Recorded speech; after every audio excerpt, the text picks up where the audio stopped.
Incidents ಎಲ್ಲ ಹೇಳಿದ್ರು. So ಅದರಿಂದ ಅಪ್ಪ ಅಮ್ಮನ ವ್ಯಾಲ್ಯೂ ಏನು ಅಂತ ಅರ್ಥ ಆಗ್ತಿದೆ ನಮಗಂತೂ. ಅಂದರೆ ನಾನು ನಮ್ಮ ಅಪ್ಪನ ತುಂಬ ಇಷ್ಟಪಡ್ತಿದ್ದೆ, ಆದರೆ ಈಗ ಸ್ವಲ್ಪ ಒಂದು ವರ್ಷದಿಂದ ನಾನು ನಮ್ಮ ಅಪ್ಪನ ಮಾರ್ಕ್ಸ್ ಕೇಳ್ತಿರ್ಲಿಲ್ಲ ಸರಿಯಾಗಿ.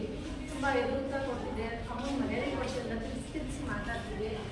ಸರ್ ಹೇಳಿದಾಗ ನನಗೆ ರಿಲೈಸ್ ಆಯಿತು, ನೆನಪಾಯಿತು, ಹಿಂಗೆಲ್ಲ ನಾನು ಮಾಡ್ತಿದ್ದೆಲ್ಲ ನಮ್ಮ ಅಪ್ಪ ಅಮ್ಮನಿಗೆ ಮರ್ಯಾದೆ ಕೊಡಬೇಕಾಗಿತ್ತು. ಅಟ್ಲೀಸ್ಟ್ ಸ್ವಲ್ಪ ಎತ್ತಿದಕ್ಕಾದ್ರೂ ನಾನು ಯಾರ ಮಾಡಬೇಕಾಗಿತ್ತು ಅಂತ ಅನಿಸ್ತಿತ್ತು. ಸರ್ ಹೇಳಿದಾಗ ನನಗೆ ಫುಲ್ ಬೇಜಾರಾಗಿತ್ತು, ಇವಾಗ ಕೊಡಬೇಕಾಗಿತ್ತು ಅಂತ. ಆದರೆ ಇವತ್ತಿಂದ ಕೊಡ್ತೀನಿ. ಅಂದರೆ ಇಷ್ಟು ವರ್ಷ ಅವ್ರಿಗೆ ಬೆಲೆ ಕೊಡದೆ ಇದ್ದಿದ್ದಕ್ಕೆ ತುಂಬ ಸಾರಿ. ಅದು ಹಿಂಗೆ ಹೇಳ್ಬೇಕಂತ ಗೊತ್ತಾಗ್ತಿಲ್ಲ. ಅದು ಇಲ್ಲಿಂದ ನಾನು ಸಾಯೋವರೆಗೂ ನಮ್ಮ ಅಪ್ಪ ಅಮ್ಮನ ಚೆನ್ನಾಗಿ ನೋಡ್ಕೊತೀನಿ.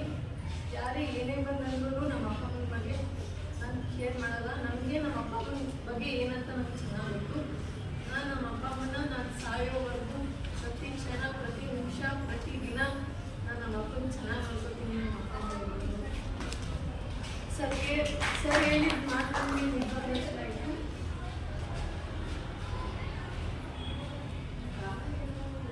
ತಂದೆ ತಾಯಿ ವ್ಯಾಲ್ಯೂ ಏನಂತ ಗೊತ್ತಾಯ್ತಲ್ವಾ? ನನ್ನ ಪ್ರಕಾರ ಇವತ್ತಿಂದ ಸ್ವಲ್ಪ ತಂದೆ ತಾಯಿ ಜೊತೆಲಿ ಬಾಂಧವ್ಯ ಅಂದರೆ ತುಂಬ ಕ್ಲೋಸ್ ಆಗಿರ್ತದೆ. ಡಾಕ್ಟರ್ ಎಸ್ ದೇವ್ರು ಒಳ್ಳೇದು ಮಾಡಲಿ. ನಿಮ್ಮ ತಂದೆ ತಾಯಿಗಳಿಗೂ ಒಂದು ಥ್ಯಾಂಕ್ಸ್ ಹೇಳ್ತೀನಿ. ಕಾರಣ ಇಂಥ ಮಗಳಿಗೆ ಜನ್ಮ ಕೊಟ್ಟಿದ್ದಾರೆ.